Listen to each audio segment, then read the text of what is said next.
Hello, this is Sidewind. Welcome to a new video. In this one, we're going to go over how to add your own character to your own DM, to your own campaign as a DM. So, go to my campaigns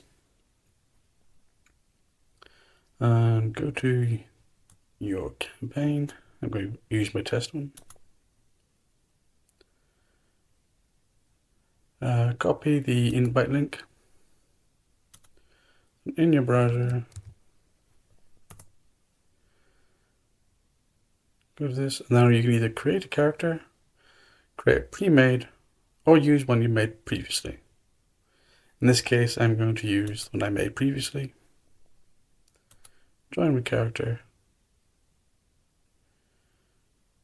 And that's it. You can see that your character has now been added. That's it. That's all there is. It's as simple as that.